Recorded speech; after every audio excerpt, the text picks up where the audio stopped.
चरण कमल में कोटि कोटि बंदगी करते हुए सकल हंस को साही बंदगी साही बंदगी साही बंदगी साही।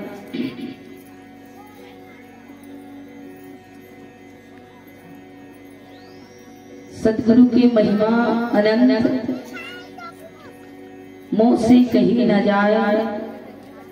तन मन और धन सौंप की चरणों रहूं समाए, चरणों रहूं समाए, चरणों रहूं समाए। आओ माताजी सतगुरु कबीर साहिब की अमृत की वाणी आप सबके बीच में प्रवाहित करती तैयार थे। संत जनमन सुंदर के रे महतारी, कहाँ सतगुरु के चरित्र अपार और कहाँ अति और निरंत संसार। सतगुरु के कथा अनंत है, जिल्ला अपन मुखार से होकर बखान नहीं कर सकन।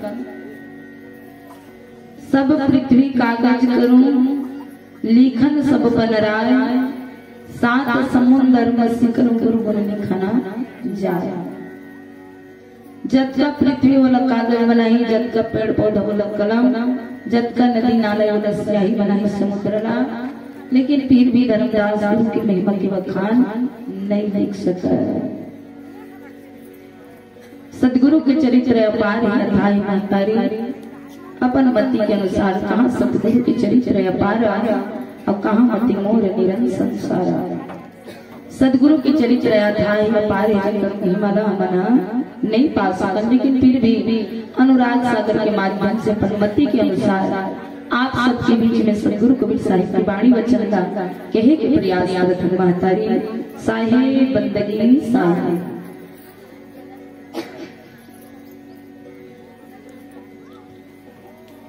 आप मल्ला सतयुग की कथा, कौन से युग में? सतयुग में, सतयुग में भी 4 युग रही, त्रेता में भी 4 युग रही, द्वापर में भी 4 युग रही और कलयुग में भी 4 युग रही। जिसे हम मानव के 4 पन रहते, वैसने सतयुग के त्रेता द्वापर कलयुग के 4 पन रहते महतारी, 4 युग रहते। धर्मदास सतयुग में प्रथम युग जो है तारन युग कहा है, तारन युग और तारन युग के राजा बंक जो रहते हैं, राजा बंक जो है तीनों वो तारन युग के राजा है। सदगुरु कबीर साहिब हेमेश्वरी राजा धुंधल समझाए कि पहली राजा बंक ल चेताए कहा वो सतयुग में तारन युग में राजा बंक ल चेताए धर्मदास। और राजा बंक जो है तेन बड़ा पाखंडी, बड़ा पापी, बड़ा दुष्ट रहा है।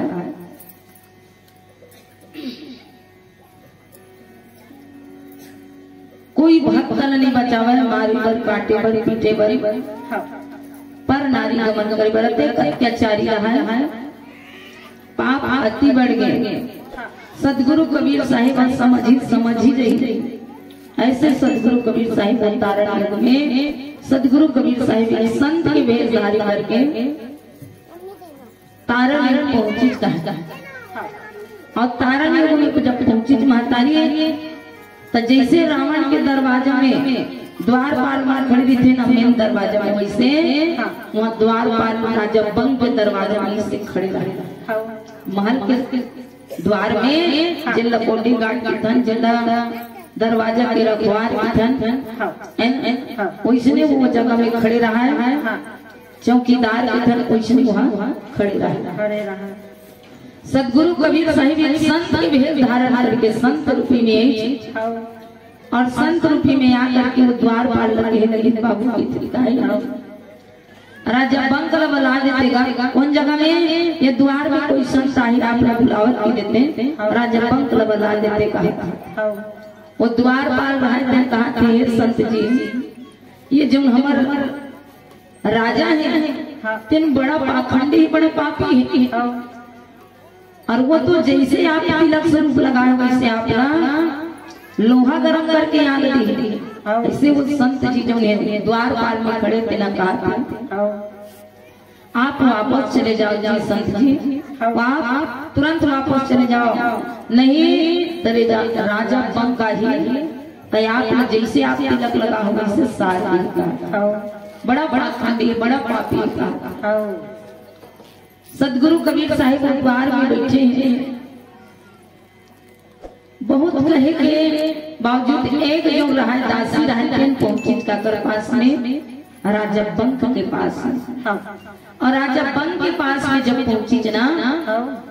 तो राजा बंक वो जो दासी थे कहा थे राजा था एक संत आए आपके दरवाजा में, आप वो संत जी आपके दर्शन करना चाहते हैं। ये जो है द्वारपाल जो है दासी रहते हैं ना राजा लगे बोला, राजा बंक बोला, राजा बंक जो है कहे के बावजूद भी वो राजा बंक बाहर नहीं निकली। सतगुरु के चरण में नहीं और नहीं है तो सतगुरु को चढ़ रही अंतर ध्यान है, वहां से अंतर ध्यान होगी ओकर बाद जो है थोड़ा टाइम नहीं तब पहले जो कह रहा है पहली राजा महाराजा गोपिया के घर में पानी भर ग्वाली में नहाए भर पानी भरती, पिए भर पानी भरती, ग्वाली में लगे रहा कैसा हमला महतारी राजा बंक के घर में सोन के जो है हमला रहा, सोन चांदी हीरा मोती के जो है सुंदर मार हमला गढ़े रहा चमका थे हमला, वो हमला में राजा भर पानी नाले कहा ले तालाब ले और तालाब ले नान करके वो पानी में जो है राजा ग्वाली में जो है वो हमला का धर के कहा तालाब पानी पानी भर जब गए चुहान तालाब में तो वो हमला नित प्रतिदिन वो ग्वाली में बोई के लाए, लेकिन वो दिन जैसे तरिया में डूबोई और डूबो करके ऐसे उठे ना तो हमला नहीं उठी, हमला नहीं उठी।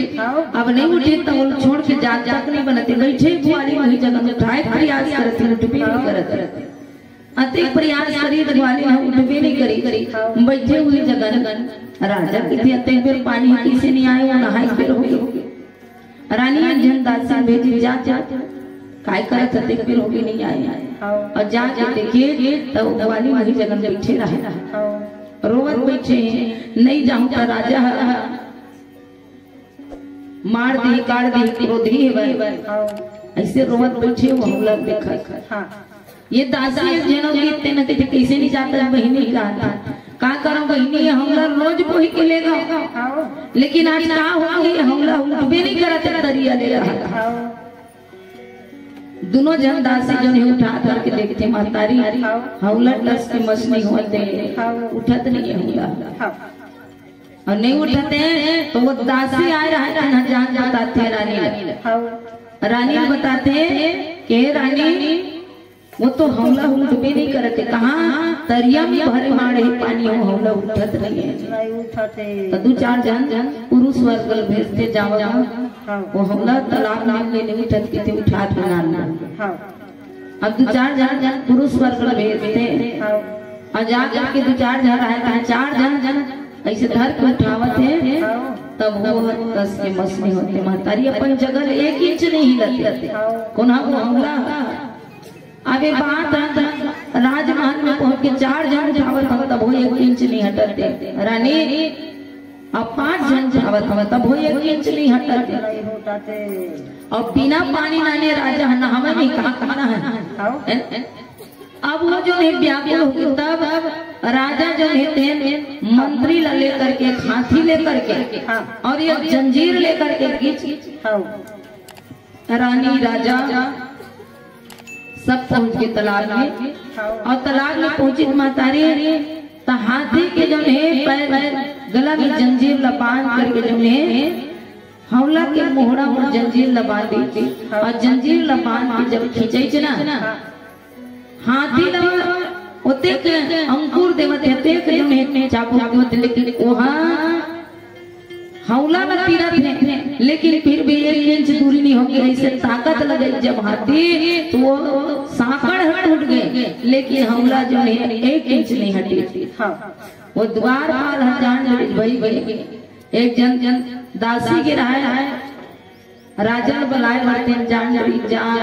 एक जन संत आए से दरवाजा में। अतका दिन हो गई से हौला ही रोज रोज कोई के लेगत रही से एक जन आपको ही ले जाए खौला पानी ना, लेकिन कुछ न कुछ वो संत जी बिल्कुल कोई न कोई परमात्मा हुई, कोई संत हुई, कोई विद्वान हुई। आज राजा वाला दर्शन करी बनने की तेकर कारण से ये पानी ही जगह तक गई होला। दासी रानी बताए लगे रानी के था कोई संत आए रही से द्वार में, राजा ने जो है बुलाई लेकिन नहीं पहुंची जो जगह में होना हो वो कहूँ संत ही कुछ ना कर दीजिए। अब ये जो नहीं इसने कहा थे तो कहा वही दरिया के पार में एक सुंदर वृक्ष रहा है, बरगद के वृक्ष है। वो छोटे से डाली में सदगुरु कबीर साहिब एक मिट्टू के रूप में बैठे। कहा जिन जगह में तालाब में हौला जो है चिपक है, वही तालाब जो है ओकरे ऊपर में जो वृक्ष है ओकरे डाली में बैठे, बरगद के वृक्ष के डाली में बैठे सदगुरु कबीर साहिब। कौन से रूप में? तो सुआ के रूप में बैठे, सुआ के रूप में बैठे। महतारी एक जन के दासी की नजर पर कितना सुंदर वो सुआ बैठे। रानी कहा वो दासी कहा थे रानी कितना सुंदर वो सुआ है, बड़ा बड़ा मोहक बैठे, सुंदर एकदम बड़ा सुंदर सुहावनी, देख करके मन लुभाए लगी। लोहा जिन प्रकार के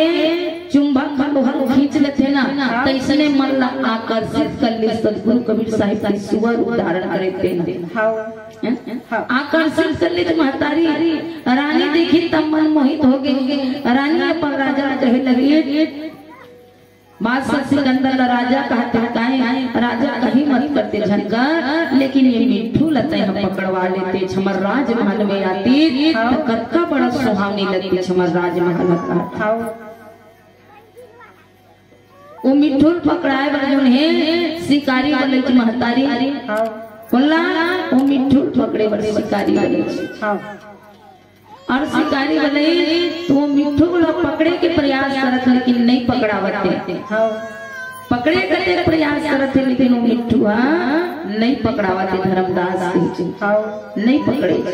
और नहीं पकड़े तो अतेक रानी की हृदय दुख में भर गए कि कतेक सुंदर दिखत है महिला अपन राजमहल में रखते हैं। इला हीरा मोती जवाहर की जो निकल लिए सुंदर में एक सुंदर पिंजरा बनाते हैं, वो महिला सुंदर बिठाते मनमोहक दिखते कहते। रानी की हृदय दुख में भर गई पकड़ावत का बदले मिट्ठू जो है महतारी वो सुआ जो है शिकारी जो है छोटे जाल बनावा थे तो बड़े बड़े थे सदगुरु, और बड़े जाल बनावा थे तो छोटे बना थे सदगुरु सुआ रूप में। रानी राजा न जान कोई न कोई संत, कोई न कोई परमात्मा, कोई न कोई चमत्कारी भगवान है जे मैं पकड़ावत नहीं। रानी राजा रोदन करके हृदय में प्रेम अनुराग भर करके परमात्मा से विनय करे कहीं बंदी छोड़ा जौन हो, विद्वान हो, साधु हो, संत हो, भगवान हो, चमत्कारी हो, वैराग्य हो, कौन आत्मा जो हो मोर हृदय में आपके लिए जरा से भी प्रेम अनुराग भक्ति समर्पण भाव है आकर के मोर भुजा में बैठ जबरदस्ती छोड़ दीजिए। विनय करे नम्र भाव समर्पण भाव विनय करे महतारी सदगुरु कबीर साहिब सुबह के रूप में रहे आकर के रानी की भुजा में बैठ गए। रानी के पास में आकर के बैठी और बैठे तब महारानी जो है तेना कह लगी राजा एक बड़े सुहावनी पिंजरा बना दे कहते कृष्णा तो अलवा जलो मत बना हीरा मोती के जवाहर से जो है सुंदर एक पिंजरा सजा दे कहते। अति सुंदर वो पिंजरा बने महतारी और पिंजरा बना करके सदगुरु कबीर साहिब जो है तेना पिंजरा में सुबह के रूप में डाल दे। और सुआ के रूप में डाली तो नित्य प्रतिदिन वाला पढ़ावा थे राम राम बोल रे सुआ राम राम बोल कहते खाए देवते खात नहीं है, दाल देवते दाल नहीं खाते, भात देवते भात नहीं खाते, पानी देवते पानी नहीं पिए। रानी रानी दुख मनाए लगी कौन जनिए मैं अपन पैर गए रखने हफ्ते कर सिटी नहीं खाते का नहीं खाते, न पानी पियते, न दाल खाते, न भात खाते, कहीं नहीं खाते, चिंता में पड़े। तब जो है सदगुरु कबीर साहिब बाल स्वरूप में जो है वो सुबह के रूप में वो कैद है रोज पढ़ावत है। उस सुबह के रूप में सदगुरु कबीर साहिब कहते राम राम कहा कौन मना रानी जो रहते ना वेदमती रानी और राजा बंक पढ़ावा महतारी सुबह का कहते चेत जा राजा चेत जा अंत समय आमत काल में जिगावत है चेत जा, लेकिन चेतत नहीं धर्मदास और नहीं चेती। एक साल चेते 2 साल चेते किथे सदगुरु कबीर साहिब राजा बंक चेताए खातिर बार ओकर महल में ओकर गृह में ओकर घर में 12 साल लगी से संत मन बताते दाई काला समझाए बार जैसे धर्मदास ने समझे 12 साल में वैसने सदगुरु कबीर साहिब बहुत कष्ट करे काला समझाए बार राजा बंक वाला समझाए बार 12 साल ले राजा बंक यहाँ रही से लेकिन नहीं समझे राजा बंक तब सदगुरु कबीर साहिब जो कहते ना माया के आगे लगा दी पूरा राजमहल में आग लगी महतारी आग लगी हाहाकार मचने लगी सब अपन अपन जीव धर के भागे लगी कोई वस्तु नहीं लाते सब जल चल रहा अपन अपन देह न धर के भागे अब भागे महतारी तो वो पिंजरा में मिट्ठू है सदगुरु कबीर साहिब सुआ के रूप में भीतर में बोला नहीं आग भभक के सब अपन अपन जीव धर के भाग के रानी की थी वो पिंजरा में मिट्ठू है स्वामी कहा बोला राजा बंकला वो पिंजरा में मिट्ठू हवा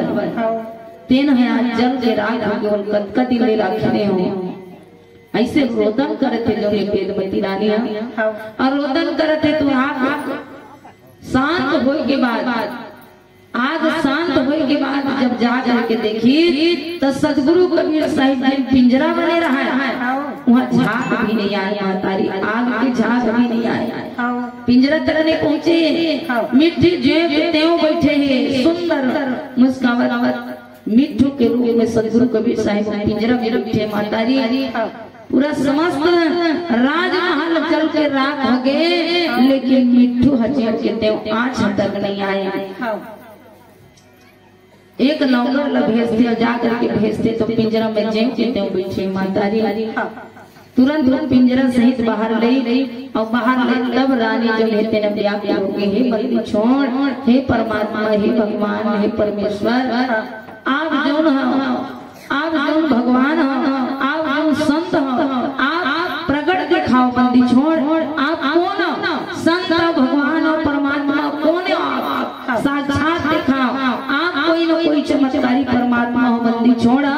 ओकर कारण से राजमहल जल के लेकिन आपके पिंजरा में झांक भी नहीं आया